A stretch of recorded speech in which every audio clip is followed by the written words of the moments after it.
मित्रहरू यो भिडियो अन्त्यसम्म हेर्नुस् र सुगर रोग यदि कसैलाई छ भने त्यसलाई के कसरी ठिक पार्ने घरियासी औषधद्वारा भन्ने बारेमा रहेको यो भिडियो अन्त्यसम्म हेर्नुस् र भिडियोलाई लाइक कमेन्ट सेयर गरिदिनु होला। यो सीताफल हुन्छ हैन ल सीताफल हुन्छ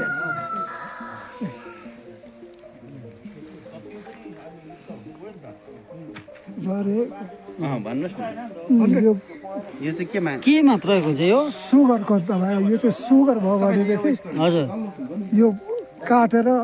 अलिक बासी पारेर खाँदो रहेछ खानुपर्छ। यो खाँदा चाहिँ अब जाती हुन्छ भनौँ न यसले चाहिँ यो चाहिँ फल मिठो पनि हुन्छ केटाकेटीले पनि बहुत खान्छ यो खान्छ टेसिलो पनि हुन्छ